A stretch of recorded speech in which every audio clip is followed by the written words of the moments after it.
Connecting Central Texas. This is Good Morning Texas. We begin with a case that's in the national spotlight, attracting a lot of attention and involving a lot of money. The rise and fall of former Theranos CEO Elizabeth Holmes. Good morning, I'm Joey Horta.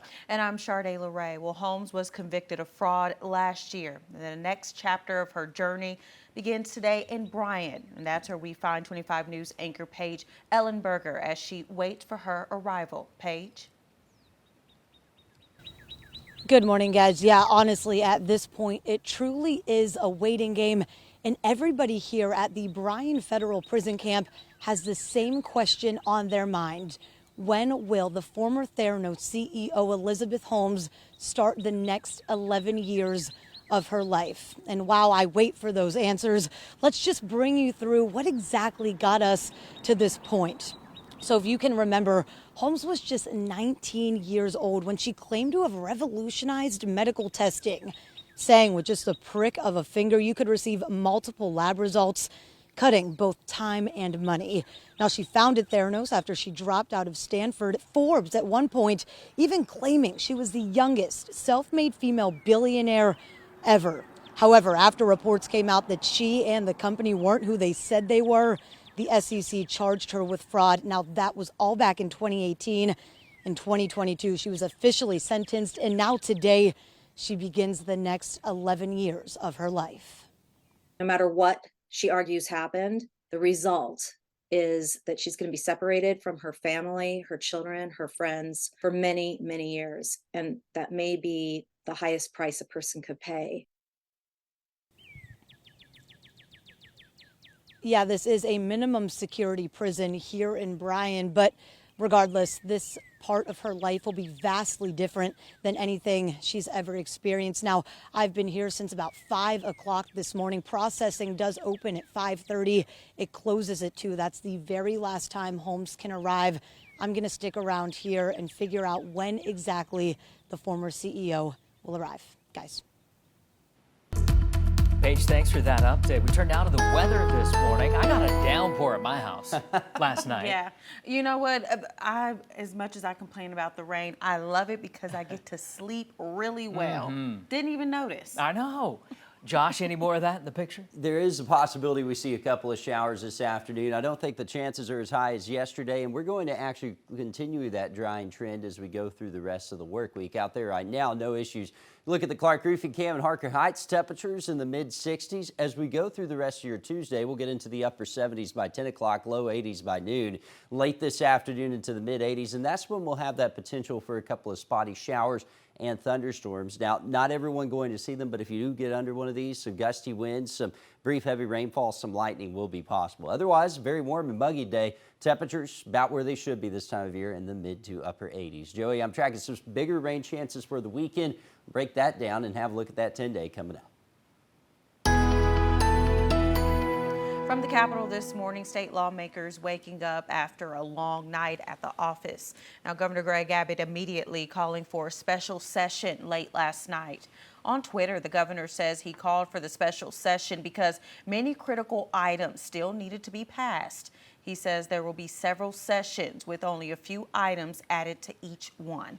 Now, the governor says the first special session will focus on property taxes and border security. This first session comes after several high-priority bills failed to pass. The list includes school vouchers and bail reform. The Senate tried to include vouchers to a House bill dealing with school funding and raises for teachers, that is, and it didn't make it. A constitutional amendment would have denied bail to the suspects in certain violent crimes and human trafficking cases. All those failed in the House. And a bill waiting for the governor's signature has some local governments fuming. It's known as the Death Star bill, and it aims to limit what city governments can do. The bill claims to set consistent regulations at the state level, but local leaders say it's way too broad. Local officials have the best interests of their residents at heart, and this bill preempts the city from taking action on a lot of the issues that we hear from residents locally, and ultimately it'll make it so that they have to work through the state on issues that they care about. 25 News reached out to the bill's sponsors, but neither were available for comment. Right now, the state budget is in the hands of the comptroller's office. Next, it goes to the governor. He has until June 18th to veto any parts of the $321 billion budget. If it's not balanced, there would be another special session to pass a new one. The current budget ends this fall. And it's been almost a year since a man and his 4 grandkids from Centerville were brutally murdered by an escaped cartel killer. The Texas Department of Criminal Justice says Gonzalo Lopez escaped after a systematic failure to prevent another tragedy. The plan for that is the state budget, including more than $4 billion for the department. Nearly $24 million will go towards buying new body cameras for maximum security prisons. The budget also includes a raise for correctional officers. Texas could be one of the first states in the country to regulate cryptocurrency. A bill now waiting for the governor's signature requires crypto platforms to verify they're maintaining sufficient reserves. This is so customers can access and withdraw their money.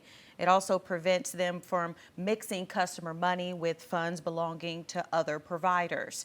The bill is in response to the high-profile collapse of crypto exchange FTX last year. We'll count on 25 News to keep you informed as the Texas legislature begins the first of several special sessions.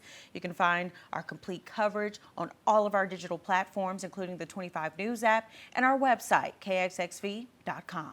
We still don't know when Texas Attorney General Ken Paxton goes on trial for impeachment, but we do know who's going to make the case against him.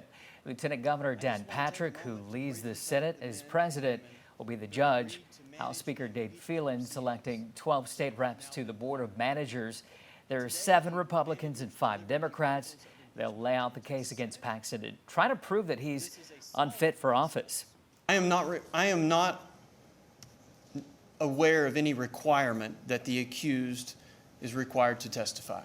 However, in pursuant to the process of due process in a fair and impartial trial, I do understand that the accused has the opportunity to be there, to have counsel, to participate in the proceedings, to have witnesses raise evidentiary motions and make arguments. State Senator Bryan from Granbury will be the chair of the special committee to recommend rules and procedures for that trial. Well, Killeen ISD is a step closer to finding its next superintendent. In 5 minutes, what we're learning about the finalist who's on tap to take charge of the education of 44,000 students. But first, several school districts across Central Texas are busy getting meals ready for the kiddos. Find out where you can take advantage of a free breakfast and lunch this summer. And a couple of showers possible this afternoon. Better rain chances this weekend. I'll have a look at that 10-day coming up.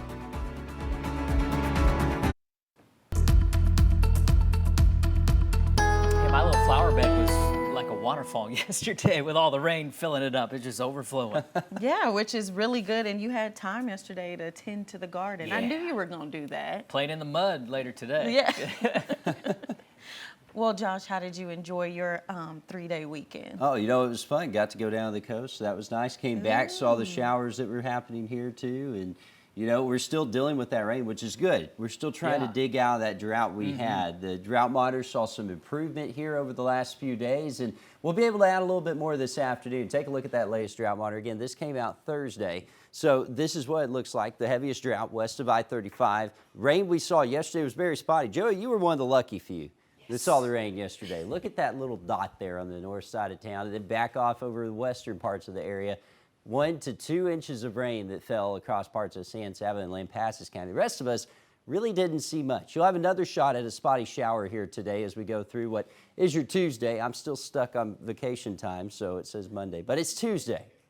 We aren't going to roll back to Monday. 86 at 2 o'clock, 85 at 6 o'clock.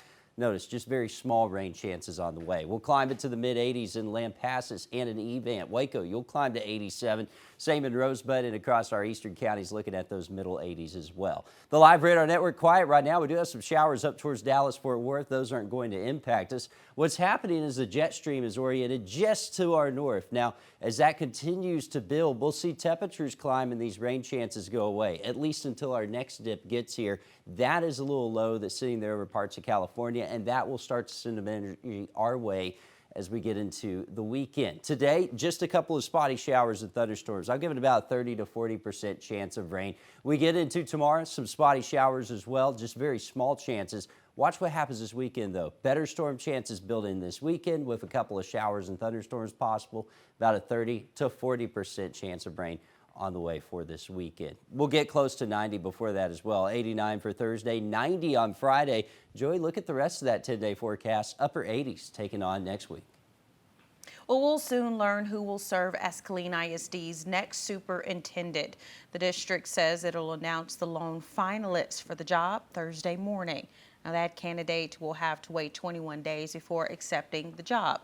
Former Killeen Superintendent Dr. John Kraft resigned to head up a district near San Antonio. Well, school is out for summer, and thousands of kids in Central Texas go hungry every year, not knowing where their next meal will even come from. Yeah, some of those schools providing free meals this summer. So 25 News reporter Nakea Simon live in Waco, where the kids can take advantage. Nakea, good morning. Good morning, Joey and Sade. That's correct. During the summer months, nearly 440,000 Central Texans are food insecure, and now they have an opportunity to receive free breakfast and lunches that they relied on during the academic school year, leaving parents and guardians to go without food as well in order to feed their children. As a part of 2 months plus, where we don't know if those students have the accessibility to the meals. So it's very important that we have those offerings for the students. So if they are dependent on those meals, that they do have those opportunities and those options to continue to get those meals throughout the summer. Here's a list of 3 out of 5 schools that will be serving meals in Belton: Miller Heights Elementary, Belton Early Childhood School, South Belton Middle School. Breakfast begins at selected schools at 8 a.m. and lunch begins at 11:30 a.m. For more information on locations and times, you can visit their website at bisd.net. Also, Sade and Joy, I know you have more information. We're in Waco. Their summer meals program also begins today.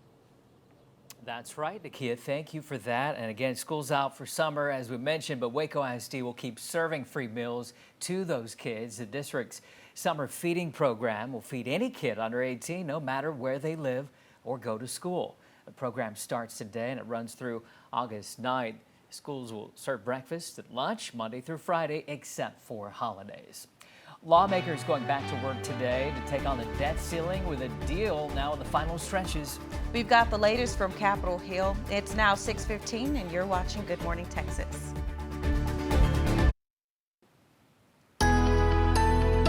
.19 now. These are the top stories we're following. At least 9 people, including a baby, are recovering after a shooting near a Florida beach. The shooting on Memorial Day sent scores of people running for their lives. Police believe the gunfire might have started because of a fight. One suspect is in custody, another is on the run. A big test today on Capitol Hill for the debt ceiling bill. The House Rules Committee will discuss the measure before Thursday's deadline. The president and Speaker of the House making the deal over the weekend, but some lawmakers are against this bill.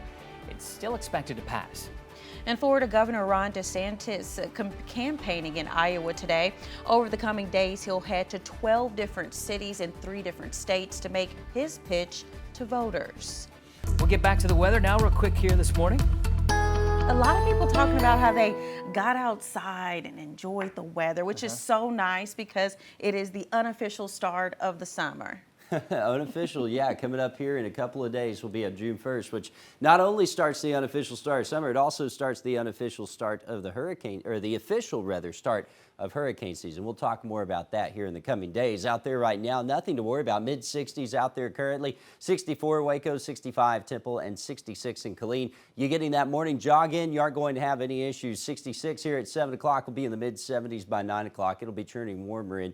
By afternoon, we'll climb into the mid to upper 80s. But this is where we should be for this time of year. Normal's 89. We'll be clocking in at 87. Waco, Temple, and Killeen. Now, today we'll have the potential for a couple of showers. Then we dry out, but more rain chances are on the way this weekend. We'll have a look at that 10-day forecast coming up. All right, Josh, thanks. And now to a health alert. Researchers say AI could soon help in the fight against breast cancer. Experts in the UK are using a model to track changes in a patient's lymph nodes, and this can help predict how cancer will spread. The model is still being tested, but it's already teaching scientists about the role of immune response in cancer treatment. And eating certain foods could help strengthen your memory. Get this, researchers say a diet high in flavonols can improve memory in older adults. You can find the nutrients in foods like apples, cherries, grapes, raspberry, cocoa, and tea leaves. A new study shining light on the benefits of exercise for those with type 2 diabetes. New research now shows that patients can get better control of their blood sugar if they exercise in the afternoon instead of the morning. And this could help people with the condition eventually get off blood sugar lowering medications. Elizabeth Holmes going to prison in the Brazos Valley. We have a crew standing by in Bryan right now where the Theranos CEO is set to turn herself in today. It's now 6:22 and we'll be right back.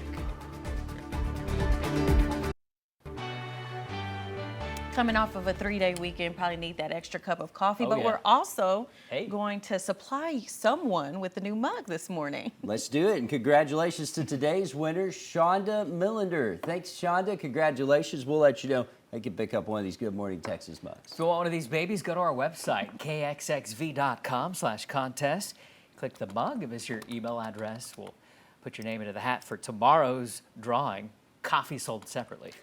By the way, there's really a hat that we like put a bunch of names in, shake it up a little bit. It's a 10-gallon hat. It's a big sucker. Yeah. All kinds of names Pick in a name, yes. We do it every day here. We do.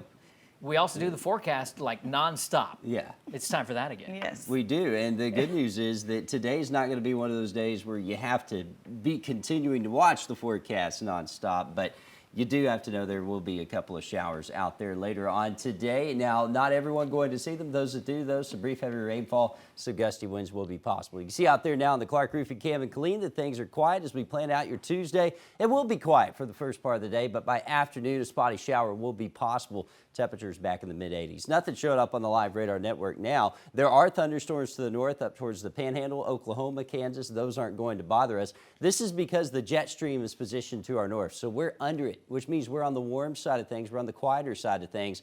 As this positions itself more to the east, will dry out for the end of the week. Here comes our next little storm system down there. That dip in the jet stream will bring us rain chances by the weekend. Today's chance, rather spotty. Tomorrow, even more spotty, and will be dry Thursday and likely Friday. Our better storm chances, they arrive Saturday on into Sunday. More scattered showers and thunderstorms possible both Saturday and Sunday, and that'll keep the temperatures down as well. 87 for Tuesday, 88 Wednesday, and 89 on Thursday. You look at the rest of that 10-day forecast, 80s next week and more unsettled with more rain chances. All right, Josh, we'll take a look at the day ahead after this break. It's now 6:27 and we'll be right back. Connecting Central Texas. This is Good Morning Texas. 6:30, we're tracking a national story with a local connection. The rise and fall of former Theranos CEO Elizabeth Holmes involves a lot of money, and it's getting a lot of attention. I'm Joey Horta. And I'm Sharday LeRae. Well, Holmes was convicted of fraud last year. The next chapter of her journey begins today in Bryan. And that's where we also find 25 News anchor Paige Ellenberger as she waits for Holmes' arrival. Good morning, Paige. Hey, Sharday and Joey, good morning. I've been here at the Bryan Federal Prison Camp since about 5 o'clock this morning.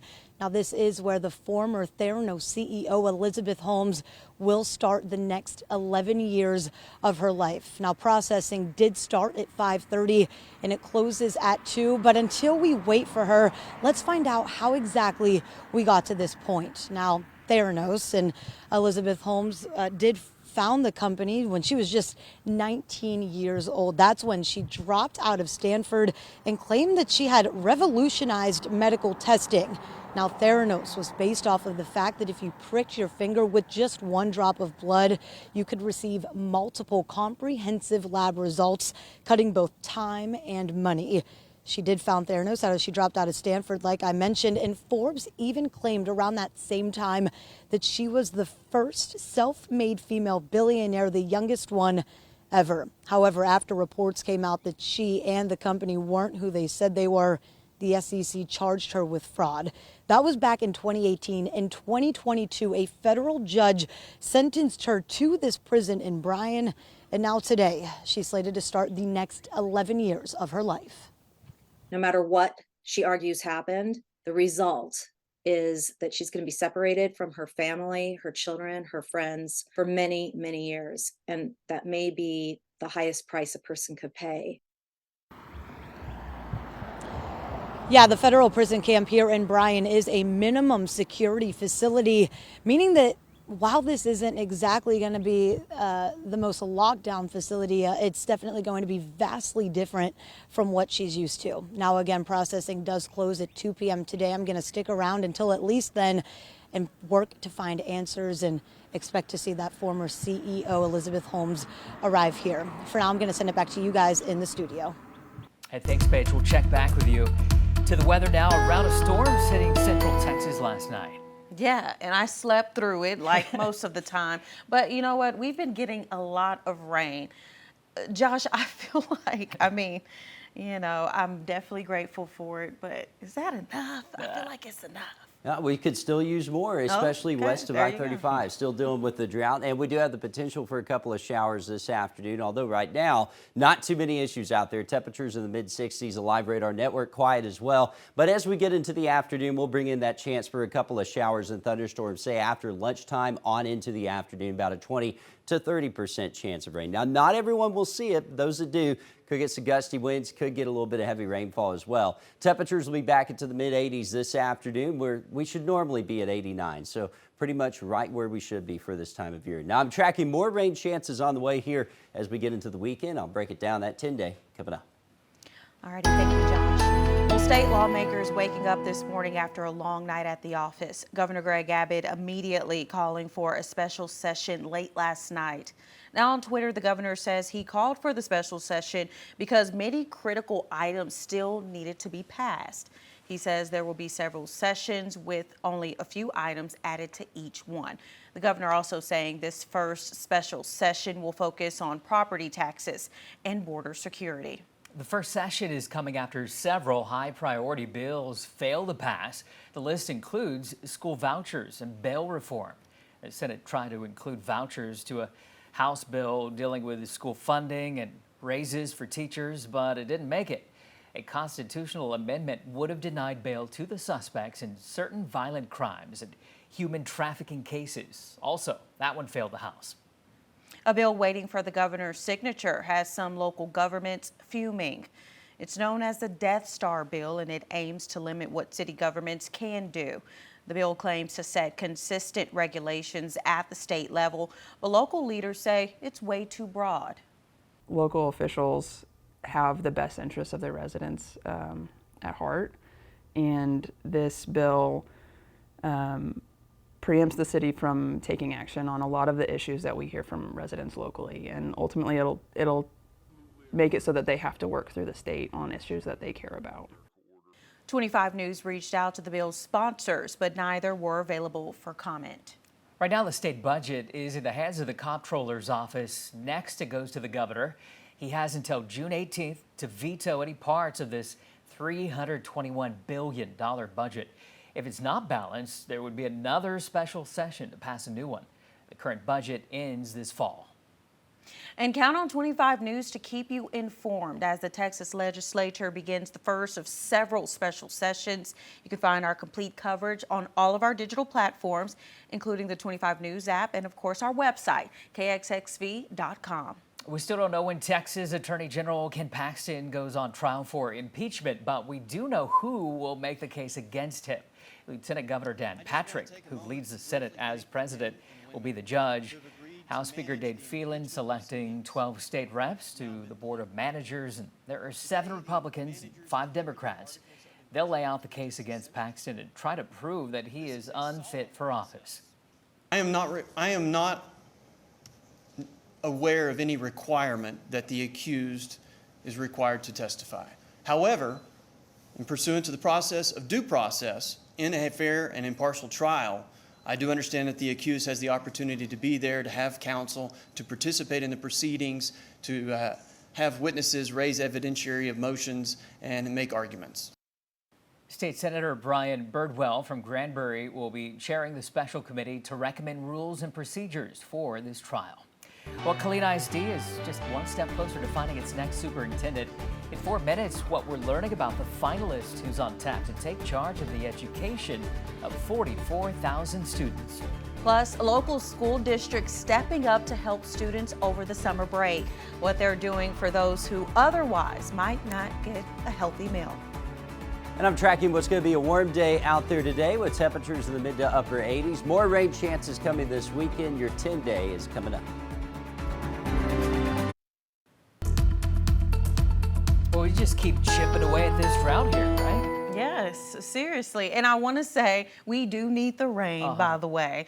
I just prefer a little bit more sunshine these days. Well, we'll try to get in some sunny days here to end the week. That's the good news. Today brings a little bit more rain, but as we get into tomorrow and through the rest of the work week, we'll bring some sunshine in. All the rain helps, though. We do have the drought we're continuing to chip away at. Latest drought monitor, which did come out on Thursday, it does have the drought still over some of our western counties. Yesterday, we had a little bit of rainfall in the western counties as well. Very spotty rainfall here yesterday over the last 24 hours. Some areas getting close to an inch, if not closer to 1.5 inches.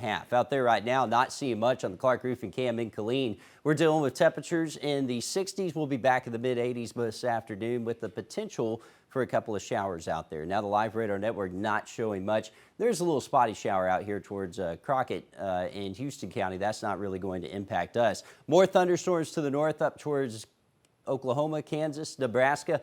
That's because the jet stream is up there. Remember, the storm track rides a jet stream. It goes down over some of our eastern counties here.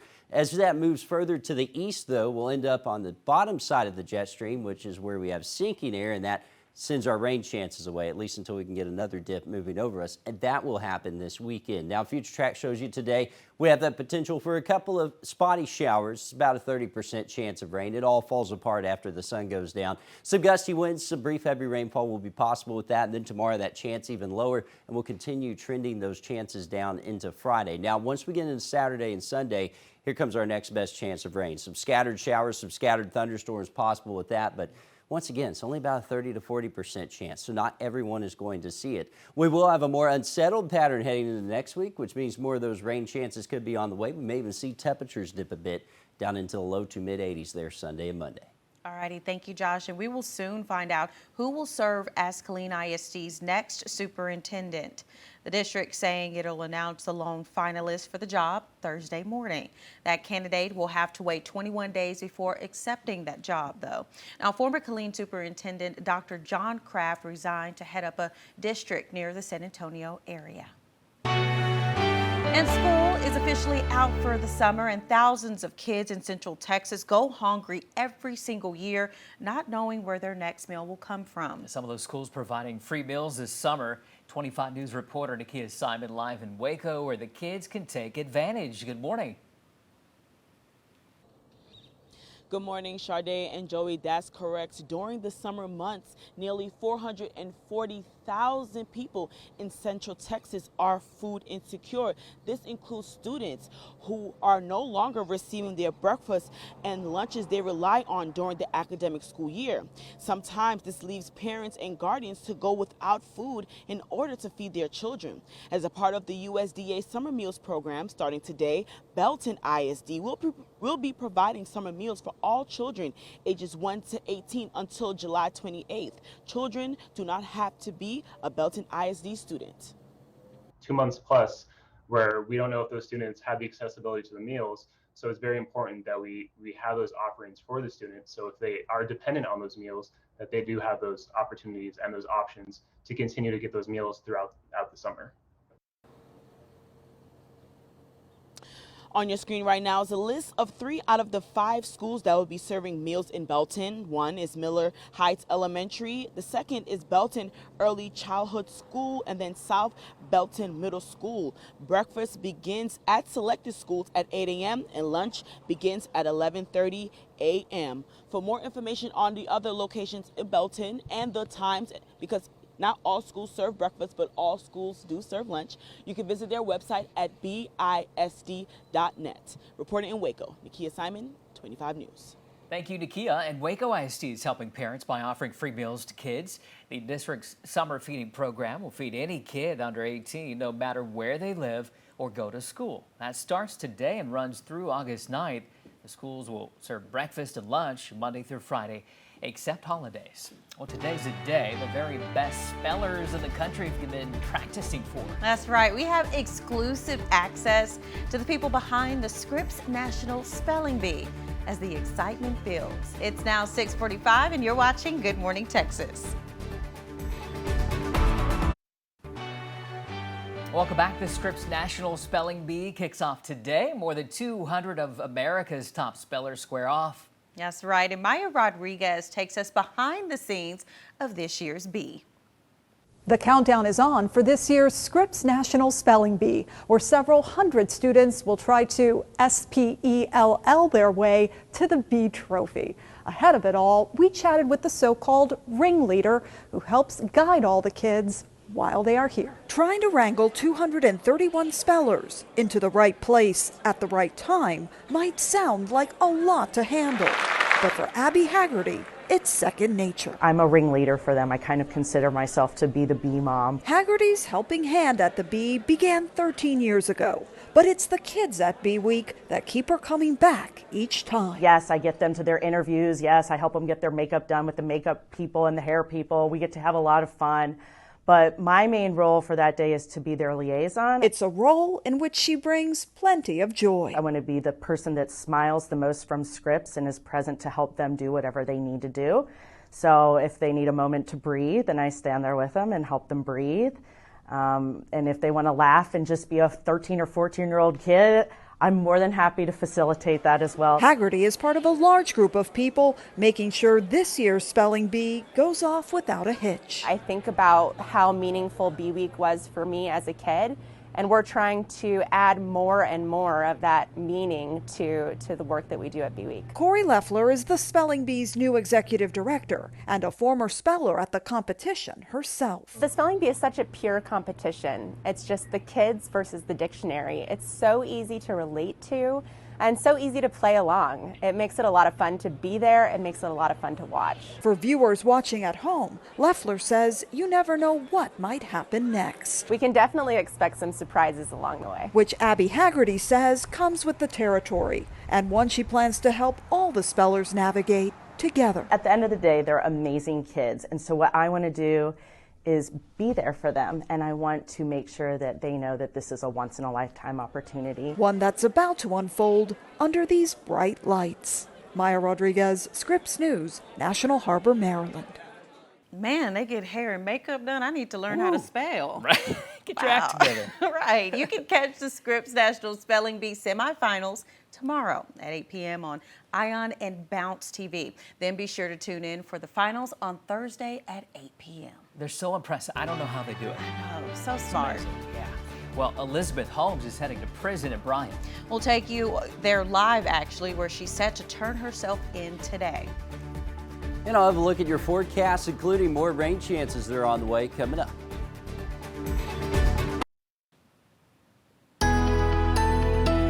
Elizabeth Holmes, the former Theranos CEO and convicted fraudster, is going to prison today in our own backyard. She's going to a federal prison camp in Bryan. And that's why our Paige Ellenberger joins us with more on what we can expect, all while we wait for her arrival. Good morning, Paige. Hey guys, good morning. I've been here for just about 2 hours now and still no signs of Holmes. So while we do wait for her arrival, I want to take you inside of the prison to kind of get an inside look at what the conditions she's going to be dealing with over the next 11 years. Now, this federal prison camp here in Bryan is minimum security, so things are going to look a little bit different than what you may be expecting. Now, the Wall Street Journal reports that she'll wake up around 6 in the morning every day. The cells in there have 2 sets of bunk beds, meaning she'll have up to 3 cellmates, though those cells really have no doors. Now, they also say she's expected to work in the kitchen for at least 3 months, making just 12 cents an hour. Nothing compares to the experience she's going to have on Tuesday. She's going to make her bed, she's going to go to her job, and she is going to repeat every day. As of right now, there's 655 inmates. Holmes will make the 656th inmate, again, inside of this Bryan Federal Prison camp. Now, no signs of Holmes just yet. Like I mentioned, processing does close at 2 p.m. I'm going to stick around until at least then and await the former Theranos CEO. For now, live in Bryan, Paige Ellenberger, 25 News. On Capitol Hill, the race to avert what the White House calls a catastrophic default is underway in Washington this morning. Lawmakers returning from the Memorial Day recess to take up the debt ceiling bill. President and Speaker of the House want this thing to go fast, but some lawmakers are pushing back. Justin Finch has the latest. From the White House to Capitol Hill, a joint effort to win bipartisan backing for the debt ceiling compromise brokered by House Speaker Kevin McCarthy and President Joe Biden. Well, I feel very good about it. I've spoken to a number of the members. The president sounding confident after calls to Congress members, including Senate Republican leader Mitch McConnell.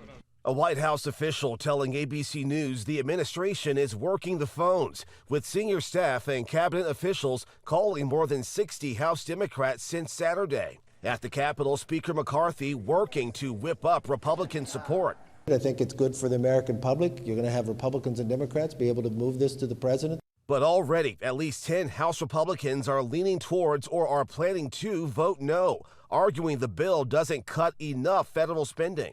And progressive Democrat leader Pramila Jayapal worries the cuts are too deep. The 99-page deal would suspend the $31 trillion debt ceiling until January 1st, 2025, and lock in new non-defense spending restraints. The agreement claws back $30 billion in COVID funding, rescinds $20 billion of IRS funding, expands work requirements for some Americans on food assistance, ends the federal student loan payments pause in August, and preserves Social Security, Medicaid, and veterans benefits. The bill does not include tax increases for the wealthiest Americans or big corporations, which Democrats wanted. A tight timeline now for Congress. The deal is on track for a House vote Wednesday, then off to the Senate, where it could find friction. The deadline, June 5th, when the Treasury Secretary warns the U.S. risks default. Justin Finch, ABC News, Washington. Thanks, Justin. It's 6:55. These are the top stories we're following. Both Moscow and Kyiv waking up to attacks this morning. Russia says drones hit 2 buildings in the country's capital. It's not clear who's responsible or if anyone was hurt. This comes after Russia launched its third attack on Kyiv, killing at least 1 person. And Governor Greg Abbott immediately calling for a special session late last night. He says there will be several sessions with only a few items added to each one. The governor also saying this first will focus on property taxes and border security. Before you hit the road, let's get a final check on the forecast. How's it feeling out there, Josh? Yeah, setting up to be a warm one out there today. A little humid this morning. Temperatures in the mid-60s will be in the mid-80s later on this afternoon. That jet stream position well to our north, which means we have quieter weather, though we still have the potential for a couple of showers. No widespread rain chances on the way for today. You can see some of those spotty showers popping up this afternoon. Again, around a 30% chance of rain. Some heavy rainfall, some gusty winds. That'll be possible if anything could get going. Even smaller chances on the way for tomorrow.